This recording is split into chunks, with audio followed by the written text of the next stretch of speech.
अनेक जन्मों का कर्मों का फल मिलाकर आपको ब्रह्म ज्ञान की प्राप्ति हो रही। ज्ञान की युग भी तो नहीं है ये नाम का संगीत नहीं होते। कलयुग पाप की जड़ा पर मलिन बता रहे हैं। इनमें मनुष्यों का मन पापों के समुद्र में मछली बना हुआ, इसे ध्यान लेकर पूजन नहीं होता। ध्यान ध्यान का शक्तियों का ध्यान यज्ञ अगर पूजन नहीं होता का ऐसा कराल कलयुग में राम नाम ही मनोबल से फल देता है। इसी लोगों में माता पिता परलोक में परम धाम का प्राप्ति होता है। आप हमेशा आपका मन का निरीक्षण करते रहो। आप किस लिए हमेशा इतना खुश है? जब आप संसार के पदार्थों में भोगों में लिप्त रहता है, मनुष्य को ये बात पता नहीं है तुम असली आनंद को नहीं पा रहे। तुम्हें जो जो जो मिलता है उसी में खुश होता है। मिलना बिछड़ना, जब बिछड़ जाता है दुखी होता है मनुष्य, तो इसीलिए सुखी दुखी रहता है। असली आनंद के बारे में कलयुग में आपको पता भी नहीं चलेगा, आपको कोई बोलेगा भी नहीं है। तुम हमेशा नित्य आनंद, नित्य अव्यक्त है। आपको इंद्रियों से देखता नहीं है, नित्य अव्यक्त अव्यक्त है। सर्वश्रेष्ठ चेतनों से व्यक्त और अव्यक्त बनों में इस अव्यक्त अक्षर को परम गति होता है। वही गंतव्य स्थान जिसको प्राप्त कर लौटते नहीं है। वो अगर एक बार प्राप्त हो गया उसको नित्य नित्य जो आपको सामने है, उस सामने चीजों को आप देख नहीं रहे। ये दुखी होने का कारण सिर्फ एक ही कारण है। ये बात आपको हमेशा याद रहे। परमात्मा हमारे अंदर ही आत्मा हमारा स्वरूप है। उन आत्माओं को भी आत्मा परमात्मा है, तो हमारे साथ है। हमारे को पूर्ण अधिकार है परमात्मा का जो प्राप्ति का। लेकिन जब भोग आता है आपके सामने, आपका संसार की जितनी भी भोग आता है, लेकिन ये बात आपको पता भी नहीं चलेगा। ये जो ज्ञान की जो बात है, आपका दुखी होने के कारण सिर्फ यही है और कोई कारण नहीं है। अभी आपको रोज ही पता चलता है, हर कहीं पता चलता है। अगर आप देखने में या पदार्थ को भोगने में जो लोग भोग रहे उसमें पाप नहीं चढ़ता। वो तो मनुष्य को करना है जीवन निर्वाह के लिए, ये सब मनुष्य को चाहिए। लेकिन आप उसको ही सब कुछ मानता है। जो जो पदार्थ संसार की जो पदार्थ आपको मिलता है, जो मिलता है वो बिछड़ता है। जो जो चीज आपको मिलता है वो आपसे अलग भी हो जाता है। आप भोगने से आपका पाप नहीं चढ़ता। जीवन निर्वाह के लिए जो जो आप भोग रहे, कहीं कर रहे, जो जो कर्म कर रहे, सब कुछ कर रहे, ये आपका कर्म है, कर्म योग है।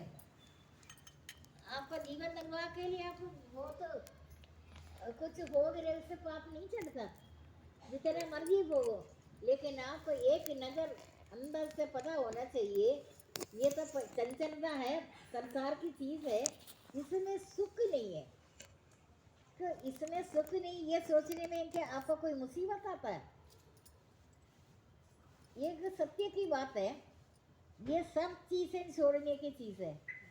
आप इस दृश्य प्रपंच को दृष्टा बनकर देखते रहो, ये तमाशा है।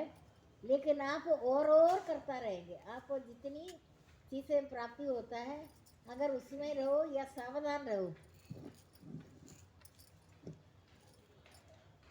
आप दिन रात ये खोज में होती है मेरे पास इतना है और मैं पाऊंगा।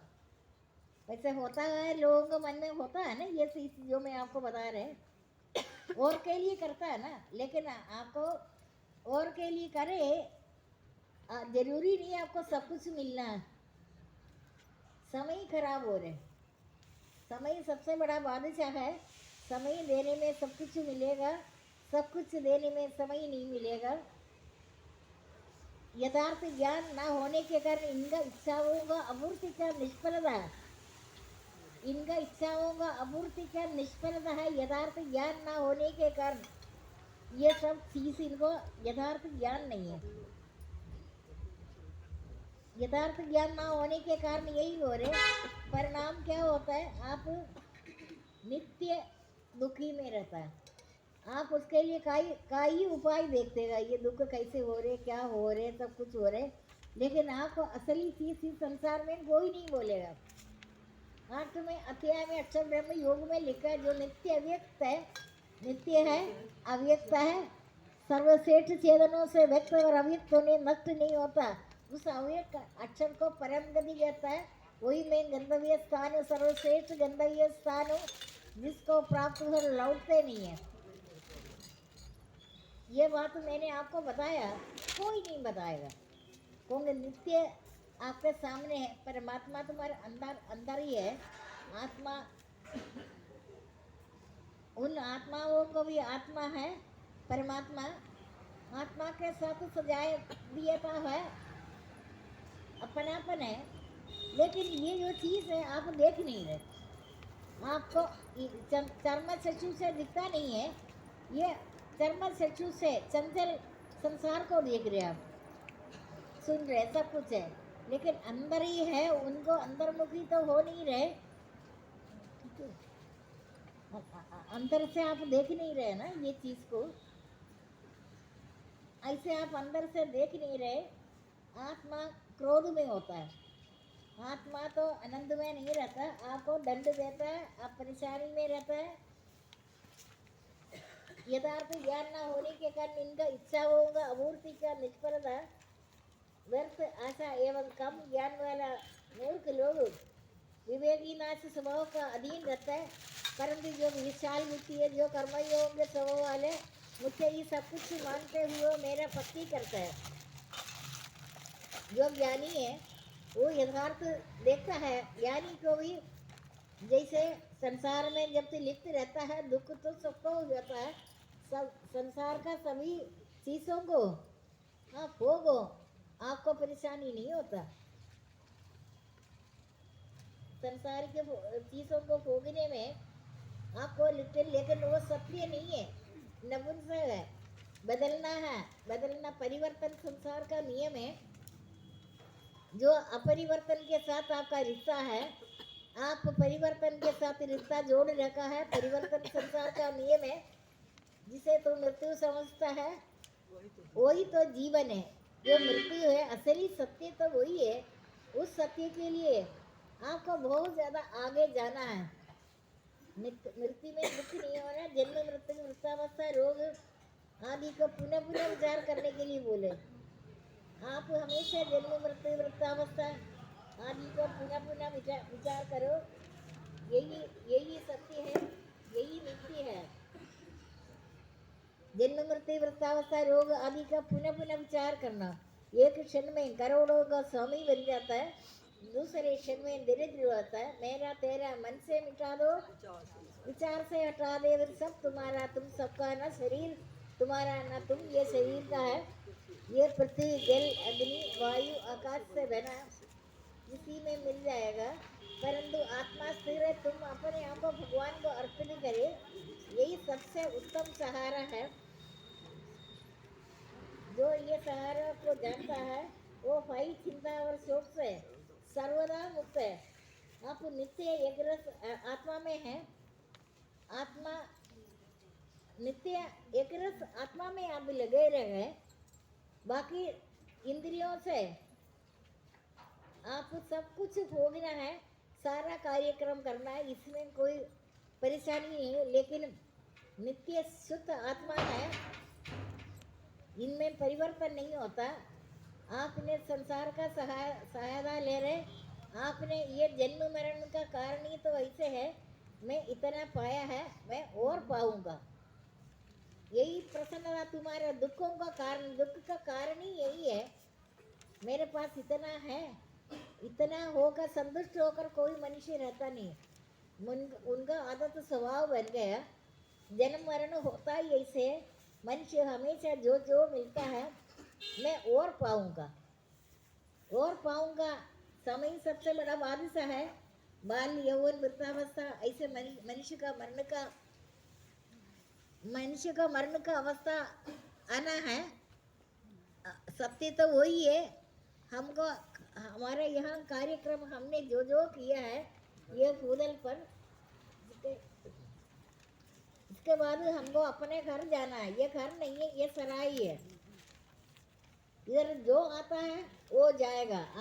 आता तो इसलिए जाने के लिए, जाने से पहले तुम्हें जो जो करना चाहिए तुम इस फूदल पर कर सकते है।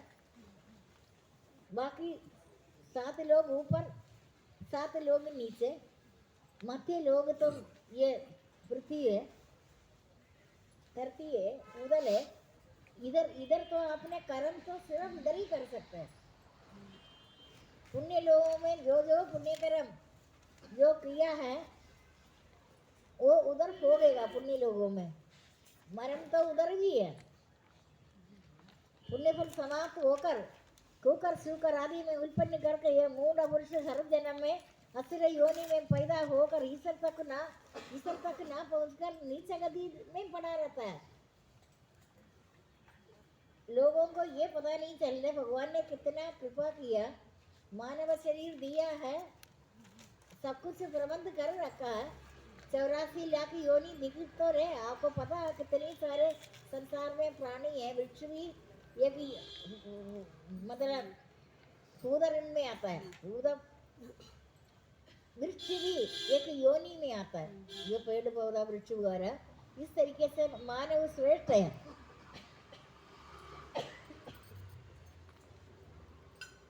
मानव को सबका सहायता करना, मीठी और हृदय भरी वाणी से बर्ताव करना, आखिरी तक कड़ू वचन तो सत्य का अंश भी शरीर से खत्म हो जाता है। कड़ू वचन करेगा आप सावधान रहना, ये बात दूसरों को हित करने, या तो चुप ही रहो।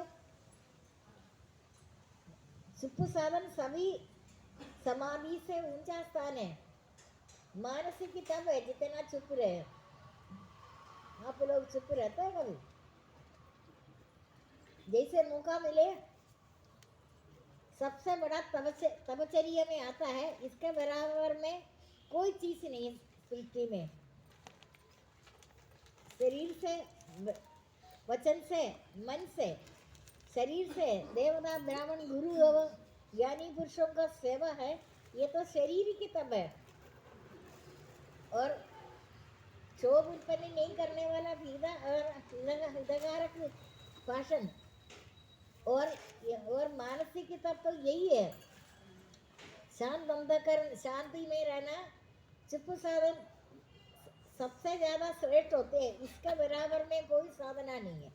मानव जीवन में जितना चुप रहे उसमें आपका शक्ति आएगा। आप सभी कार्यक्रम करते हुए भी अगर आप 5 मिनट भी चुप रहे हो, किसी जगह जाकर भगवान का नाम भी नहीं लेना, मन को निरीक्षण करो। चुप रहते हुए ये मन कहाँ जाता है? मन से ही होता है ना सब कुछ।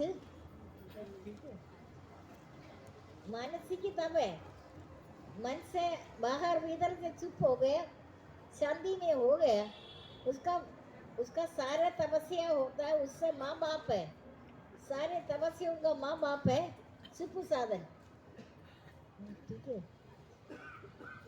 बेटी, ठीक है। अच्छा,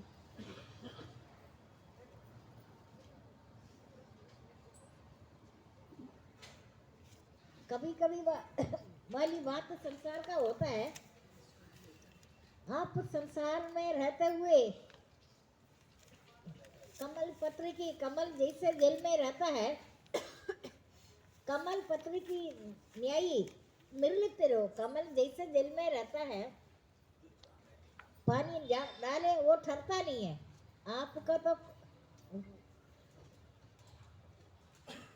आपको सारा कार्यक्रम करने के लिए मानव शरीर मिला। मानव शरीर से किया हुआ कर्मों का फल है। सत्य, त्रेता, द्वापर और कलयुग में जो जो हो रहे, मानव शरीर से किया हुआ कर्मों का फल मानव शरीर में कर कर समाप्त होता है। देवता को नहीं है। देवता पुण्य कर्म, जो जो शुभ कर्म है, ठीक है। मुझे बोल नहीं है थोड़े है।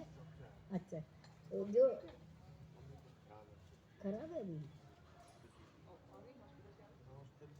अभी क्या प्रॉब्लम है? इधर है इसका कोई दवाई नहीं है।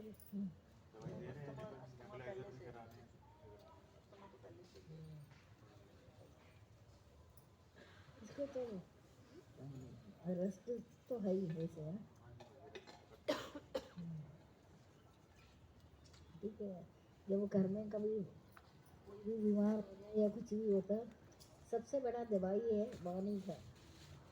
वाणी का सेवा लोगों को इतना पता नहीं है, लेकिन होता तो सब वाणी से भी है। जितने भी परेशानी होता है ना, बड़ा प्यार से जब बोलता है ना, प्यार तो जीवन का खुराक है। प्यार प्रेम, प्रेम ही चाहो, प्रेम से रहो। प्रेम तो भगवान का स्वरूप है। लेकिन ये तो मैं आपको प्रवचन में बोलता है, मैंने जहाँ तक पूरा लाइफ में ज़्यादातर चुप ही रहकर कर्तव्य कर्म करता है, लेकिन बोल बोल कर आदत हो गया प्यार से प्रेम से बोलना। वो प्रेम से बोलने के कारण लोग इसी वाणी के उसी में आ जाता है। ऐसा नहीं करो, मैं आपको बोल रहे, आपने भी ट्राई करना, बात तो सच्ची है। जो अंदर आत्मा में सुख या चैन और आनंद अनुभव करता है, वो ब्रह्म ज्ञान को प्राप्त। अंदर आत्मा में से सुखी, बाहर संयोग से निर्लिप्त, जितना जितना आप बाहर का संयोग से निर्लिप्त रहता है, उतने उतने आप आनंद में रहेगा। लेकिन हम अपने जीवन में पूरा अंदर ही रहते रहते अभी ऐसे हालत में हो गए, हम एक मिनट भी बाहर नहीं जा सकता। एकदम फर्क पड़ जाएगा, एकदम आदत हो गया ना अंदर अंदर ही रहने का। काम काज अभी तो काम काज करना नहीं, एक टाइम ऐसे आएगा आप अपने गृहस्थाश्रम शोभने के बाद सब कुछ खोया, काम आपका हो गया। जो नित्य आपका अवश्य करणीय कर्म है, उसका त्याग कभी भी उचित नहीं है। आपको थोड़ा नित्य अवश्य करणीय कर्म है, आपको करना ही है, उसको छोड़ना नहीं। आखिरी तक आप अपना थोड़ा बहुत काम आपको नहीं करना है। एकदम कुछ भी काम ना करे, भक्ति फिर भक्ति भी नहीं होता। भक्ति तो होता ही है कर्म से, लेकिन ये तो बीज मंत्र है। जो कर्म है ना, कर्म के बारे में कोई सोचता नहीं है। उनको कर्म के बारे में मानव को अभी तक भी पता नहीं है। कर्म कर कर ही आगे बढ़ेगा। कर्म छोड़कर भक्ति में होगा, वो तब होगा आप अपना गृहस्थाश्रम पूरी तरह से सौंप दिया, सेटल हो गए, तब जाकर आप कर सकते हैं। फिर भी थोड़ा नित्य अवश्य करनी है, कर्म तो करना है। मम्मी तो चली गया, पता नहीं जाएंगे। अच्छा अच्छा,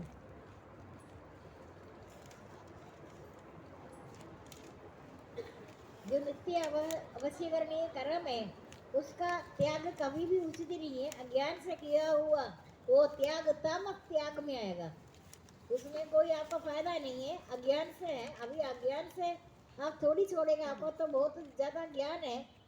ये आपने किसी जन्म में किए हुए कर्मों का फल है, आपको ये ज्ञान मिल रहा है। या तो मैं आपको कुछ बोल रहे, हमको प्रबंध किया। सर्वव्यापी परमात्मा ना किसी का पाप कर्म को देखता, न किसी का शुभ कर्म को। जो भगवान से मांग मांग कर जो लिया है, उनका लक्ष्य तो ये प्राप्त होना है।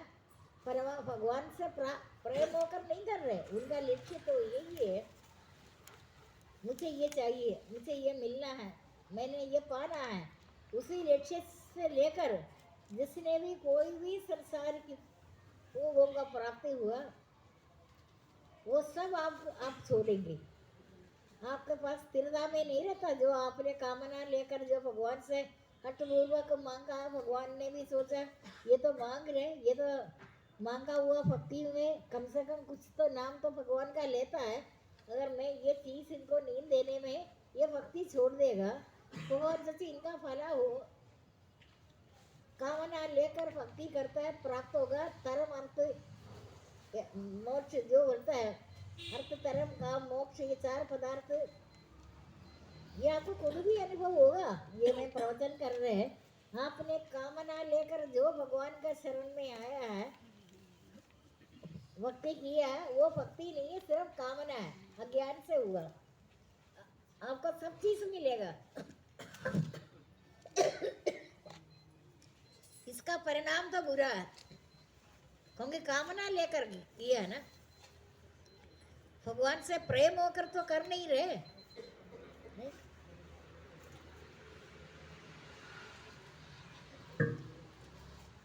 आपने कामना लेकर किया, प्रेम होकर नहीं कर रहे, कामना लेकर। अभी आपको यहाँ भी पता है जितना कामना लेकर ये भक्ति पहले कोई करते थे, नाम लेने का जरूरत नहीं है, आपको खुद पता है।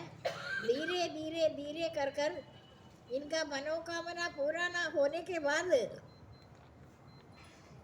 धीरे धीरे भक्ति छोड़ेगा। आप यहाँ भी देखो ना, जितना जितना इन्होंने कामना लेकर भक्ति किया, कामना लेकर भक्ति करने के बाद मनोकामना पूरा हुआ, भक्ति मार्ग से हटेगा। भक्ति तो 7वां अध्याय में बताता है ना, हजारों मनुष्य में से कोई एक विरला भक्ति कर रहे। अभी यहाँ तो हजारों लोग नहीं है, इन यत्न करने वाला योगियों में कोई विरला ही मुझे जान पाता है। सभी जो देख रहे वो सभी भक्ति नहीं कर रहे। आपको धोखा है, आपको लगता है कि भक्ति में नहीं है, उनका कोई उद्देश्य है, उनका कोई कामना है, कामना लेकर भक्ति कर रहे, लेकिन कामना के कारण आप भक्ति कर रहे कामना को लेकर, लेकिन फिर भी आत्मा के साथ आपका स्पर्श होता है, आत्मा से मिलन होता है। आप बेशक कामना लेकर कर रहे, लेकिन आप कोशिश करने में आप जागेगा, आप जागेगा। हाँ, यही तो सत्य है। अभी यहाँ तो प्रवचन करते थे, यही तो सत्य है, यह सोचेगा, यहाँ से घर जाएगा, धीरे धीरे असर कदम हो जाएगा। तो मुख्य मेन तो यही चीज़ है, हमारे को कामना, लेकिन भगवान ने जो मर्जी अपने इच्छा से भगवान ने जो चीज़ आपको दे रहे, जो चीज़ भगवान ने अपनी मर्जी से दे रहे, उसको खुश होकर स्वीकार करो। लेकिन आप जबरदस्ती मांगे तभी भगवान देगा, जबरदस्ती मांग कर देखो आपको देगा, लेकिन आप भक्ति मार्ग से हमेशा अलग है। भक्ति मार्ग से अलग कर देता, उनको पता अंतर्यामी तो अंदर ही है, अंतर्यामी तो सब जानता है, इसको हमारे साथ तो प्रेम नहीं है, आत्मा को मानता नहीं है, परलोक का मानता नहीं है, संसार को मानेगा, भोग इच्छा, भोगों का इच्छा है। ये सारा संसार में आपका जीवन में रुकावट, भोग इच्छा, भोगों को आसक्ति, आपको बहुत ज्यादा कामना है, तरह तरह का कामना है। वो कामना के कारण आप यथार्थ ज्ञान न होने के कारण इनका इच्छाओं का आपूर्ति का निष्फलता, आप तो कितनी सारे सहारा लेकर रोज जी रहे, ऐसा कोई साधक नहीं है। आपको हमेशा दुखी हो रहे, हाँ फिर भी भक्ति कर रहे, ऐसा कोई है साधक? मुझे तो नहीं लग रहा। आपको हमेशा दुख है, फिर भी आप भक्ति कर रहे हैं, ऐसा तो कोई संसार में नहीं है। वो तो बोले इतना भक्ति करने के बाद क्या मिला, मन में यही आता है ना, इतना जो किया है, फिर ये भगवान को मानना बंद करेगा। इतना भक्ति करने के बाद भी मेरे को दुख है। अगर पक्का विचार है, भगवान पर विश्वास है, वो विश्वास आपका बढ़ता रहेगा, जितना दुख होगा फिर भी भक्ति करेगा। ऐसा तो कोई नहीं होता। भगवान सोचेंगे ये तो इनको असली प्रेम है, उनका संसार का कोई वस्तु पर मोह ही नहीं है। ऐसे भक्तों के सामने मेरे को जाने में भी शर्म आता है। वो भक्त उस भगवान से भी ऊंचा स्थान है, क्योंकि इनको संसार का कोई भी कामना लेकर सुखी नहीं है। पूर्व जन्म के अनुसार परीक्षा कर कर भगवान ने आपको जितनी मर्जी दंड दे गए, दंड तो शरीर को मिल रहे, आत्मा को नहीं छुए ना आपका दंड जो दो। लेकिन भगवान सोचेगा इनके सामने मैं कैसे जाऊं, ये तो मेरे से कोई चीज़ मांगा भी नहीं है, या मैंने कुछ इनको दिया भी नहीं है, ऐसे कोई भक्त है इधर? कोई नहीं है। अगर कोई भक्त अगर होगा, वो सबसे ज्यादा श्रेष्ठ है, श्रेष्ठ में बताता है। भगवान से भी बोलेगा, मैंने अपने आत्मा की ज्ञान है, आत्मा से आनंद है, मैं आपका नाम ले रहे नहीं, आपसे मैंने कुछ लिया तो नहीं है ना। ऐसे भक्तों का भगवान खोज करता है। हमेशा निर्लिप्त रहकर, कर्म फल का आसक्ति छोड़कर, संसार का आश्रय छोड़कर, सदा परमात्मा में लिप्त और तृप्त रहने वाला पुरुष परिप्रकार कर्म करते हुए भी उसमें बांधता नहीं है। बंधन मुक्त हो गया, जीते हुए बंधन खत्म हो गया। हर एक प्राणी कुछ न कुछ कामना लेकर करता है, कामना में खुश होकर भक्ति करता है, संसार के भोगों में खुश होकर भक्ति करता है। आज तक ऐसे कोई नहीं है। आपको रोज ही दुख है, दुख शरीर से, मन से, तन से, किसी तरीके से दुख है या मन अशांत रहता है, आपको उससे ये पता चलने से ये नाटक है, ये प्रकृति का नियम है, प्रकृति का नियम है, यो परिवर्तन संसार का नियम है, जो परिवर्तन हो रहे ये संसार का नियम है। मैं इतने प्रवचन करने के बाद भगवान दयालु है, भगवान आपका शिशु पुत्र, भक्त तो शिशु पुत्र है, ऐसा दुख नहीं दे रहा है, लेकिन मेरा प्रवचन तो आपका तीर की तरह लग जाएगा, ऐसी भी बात है। दुख तो मेरे को परेशानी तांडव नृत्य कर रहे हैं, मैं उस दुख को नाटक समझ रहे, संसार के खेल है। मैं फिर भी आपका शरण में भगवान का शरणागत है। भगवान में आप लिप्त रहता है। भगवान तो दिन रात ये सोच रहे हैं सब कुछ ठीक है, लेकिन मैं उस भक्त के सामने कैसे मुंह दिखाऊं? भक्त सोचेगा मैं उस भक्त के सामने